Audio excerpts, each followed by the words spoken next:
It's a bad day to be a weight, am I right, boys?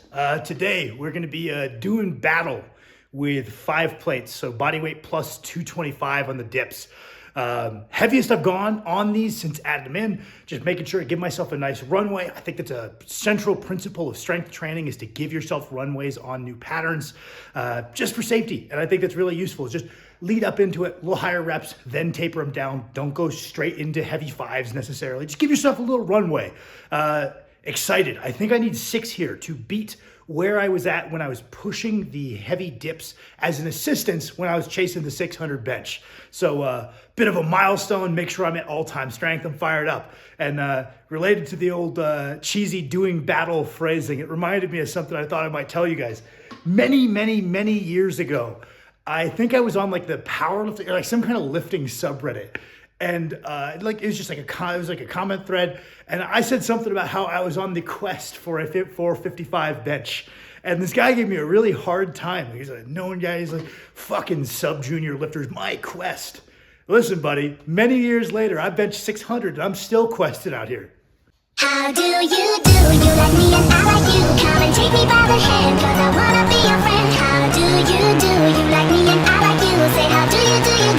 How do you do?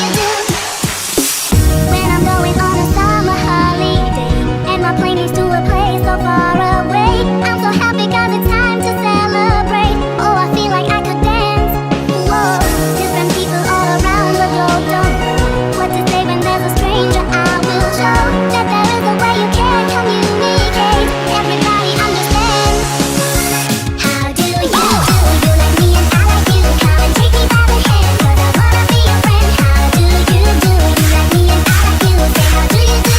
How do you do? How do you do? You like me and I like you. Come and take me by the hand, 'cause I wanna be your friend. How do you do? You like me and I like you. Say, how do you do? How do you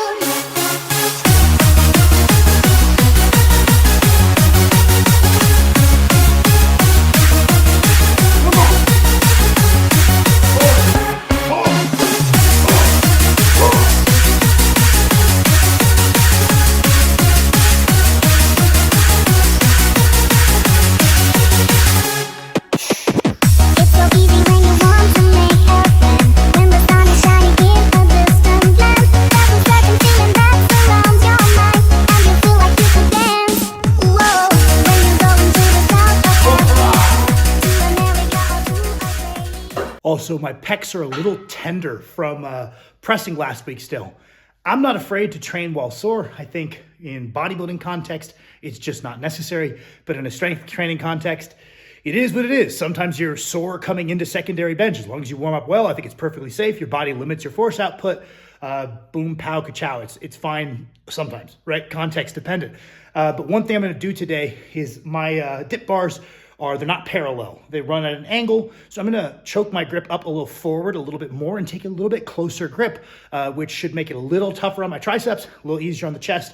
Just give that chest a little bit of a break today. This is something when I was training for the 600 bench, I made a lot of use of that I don't really hear people talk about, is when I was warming up, if I felt like I was weak off the chest, I would bring my grip in like half a finger width, maybe even a full finger width.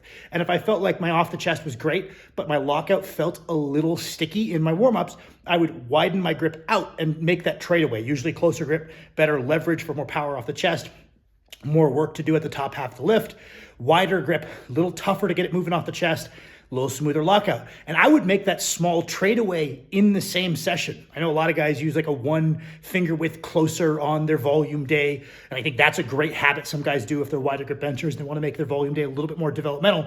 But in the same session, if my pecs were sore, I'd kind of protect them by bringing them in. If my triceps were a little shot, I'd kind of bring it out and make it a little easier on them. But mostly I'd be looking at like that trade away. It's kind of the same thing we talk about on the deadlift, right? When we tuck our chin, we round that upper back, we crunch into the belt, we maximize our leverage off the floor in exchange for a little bit more work to do at the lockout. And for some people, that's a great trade. If you're someone who's super flat back, arched puller, and you're like, oh, if I can get it off the ground, I'm gonna finish the pull. Maybe we can afford to make that trade. You've got plenty of lockout strength to trade away. Or conversely, the more we extend that T-spine, we pull that head up, the harder it's going to be off the floor, but the smoother it is going to be at lockout. And if you're a guy who rips weights off the floor super, super easy, then you might be able to, you can trade away some of that floor speed in exchange for a smoother lockout, and that's going to be your best result. And I make that trade away at a very small scale in the same session in the press. Figured that would be kind of interesting. One thing that's been really interesting about each of these kind of challenges that I've set for myself is really dedicating like a lot of my brain power across the week to thinking about one lift at a time has really just been what's driven breakthroughs in conceptual understandings of the lift. Some people deadlift just makes sense to them. And they technically excel, they excel weights wise, and they know exactly what they need to do to get stronger. But squat doesn't come naturally to them, and they need to learn about that one. Some people squatting, sometimes it's not even a leverage thing. I know guys with bad squat leverages that the lift has just always made sense to them on some fundamental level, and others don't. Like I've always said, bench came easier to me just fundamentally, the ideas of the exercise than it did to Max, right? And he's a better overhead presser than I am, kind of just innately. He gets the movement more so than anything. And so each of my kind of things have brought me to different emphases for each lift. Like when I was working on the bench press, a lot of that had to do with my nutrition and a bit of carb cycling, refining my bodybuilding, a little bit of appreciation for forearms within the bench press was all helpful for me. But more so than anything, it was understanding meeting the bar halfway with my sternum. When I was training for the 880 deadlift, it was really understanding that trade away of more rounded thoracic for floor speed, more extended thoracic for a smoother lockout. And that was kind of the centerpiece of it. Now that I'm training for the 800 squat, so far, you should have strong quads, but more so than anything for me, in my individual context, the essence of getting the squat up has been understanding the importance of midsection strength and training for it, as well as understanding kind of that internal external rotation thing that goes on within the hips in the squat.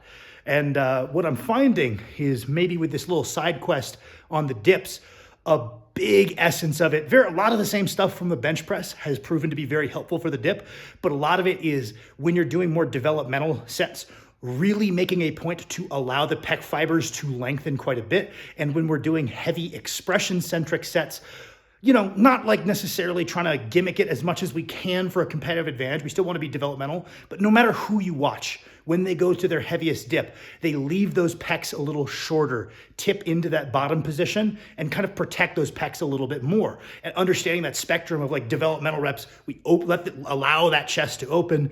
Heavy reps, we can keep it a little bit tighter.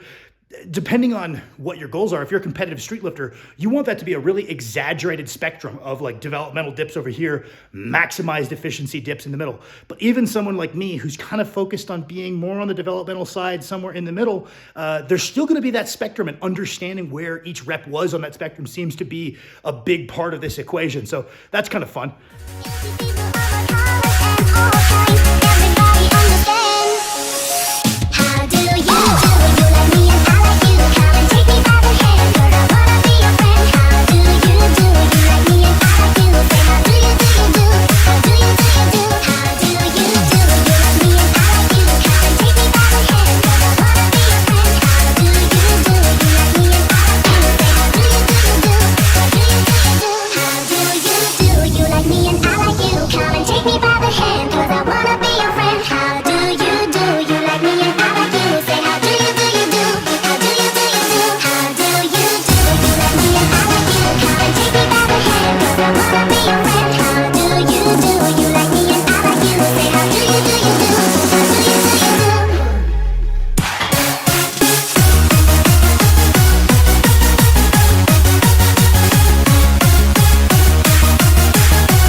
Chairs take a real beating around here between me and Max.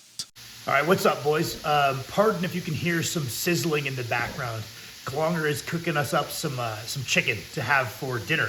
Not much to show you in the way of accessories because I am getting ready for a big squat day tomorrow. If it goes many, many days after we upload this and there is not a squat video, it went badly and I'm mad. But hopefully it goes well, which is why I'm prepping. Me and Max talk about prepping for a session.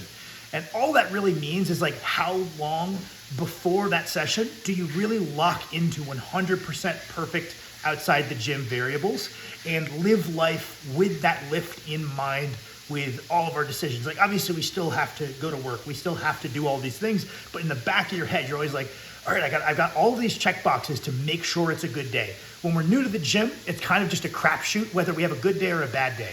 But soon we kind of figure out, hey, there's certain things I do outside the gym that help my recovery, and they make it a lot more likely that I know when a good day is gonna happen. Between good programming and good outside the gym variables, we can get to the point where good days are pretty predictable and pretty replicatable. Maybe it just becomes like, I just need to make sure I eat before the gym, and usually I have a good day. And then it's like, all right, I need to make sure I drink water that morning. I feel terrible when I show up dehydrated. And make sure I eat my usual pre-workout meal. And I usually have a good day. And then eventually it becomes like, go to bed early. And then maybe eventually it's like, okay, we add to this list of everything we need to do to get ready, to give ourselves the highest chance of tomorrow happening to be one of those good days. So practically what I'm doing to get ready for this session is I'm rising my carbs a little bit on lifts where I feel stronger being heavier. Maybe I'll take a high carb day the day before, add a little bit of carbs to my pre-workout. Maybe I'll rise my sodium just a hair to increase my water retention for something like a press. But we're not doing anything super novel or interesting with the diet. We're really just taking ourselves from like 90% of the time we're good with our variables if we're just a lifter, like 80 to 90, 80-20 rule. We're doing a good job with our variables, recovering well to make sure that we can have consistent good days in the gym. We're just rising that to a true 100% for a certain period of time before a big lift. For me and Max, it's like 3-4 days. It starts kind of just sitting in the back of your head that you got this lift coming up. You need to make sure that you drink a fixed amount of water. You need to make sure that you get up and stretch. Me and Max like having like specific movement routines to kind of prime ourselves for that lift that's coming up. And it looks a lot like a lot of the things you would do to warm up. If you're someone who stretching helps you warm up for the squat, we might want to stretch. Do those same stretches twice a day in the days leading up. If you're someone who likes to do just a bunch of air squats, we're doing air squats through the days and the days leading up. Whatever it is that's good to warm you up is also the thing that's good to kind of regularly do on intervals while you're getting ready. If you're like I like to do core activation and glute activation work. You can do that like once a day, twice a day in the days prior, and will increase the chance that you start squatting. You're like, ooh, I feel good today. So your water, your bedtime, obvious stuff. You can rise the food a little bit. We start doing mental imagery. We start picturing the lift. We start focusing on, okay, well, what is my make or break? Is it a good walkout? Is it my back? Am I a back tightness guy? Am I a brace guy? Are all of those things good? And I just need to be fully ready to commit. I need to really believe in that idea that just because it feels heavy, I can lift it. It doesn't mean I can't lift it, right? Feeling heavy, that's okay. I can lift heavy things. I've trained to lift heavy things. Maybe it's kind of almost picturing yourself getting your adrenaline up. So that way, when you go to pull that switch, it goes. We do the mental imagery. We do that movement through the day. And all of these things can make it really predictable, especially alongside good programming, where we pull back our training prior. We can make it really predictable when that good day happens. So that's kind of what I'm doing to get ready. We'll see how it goes.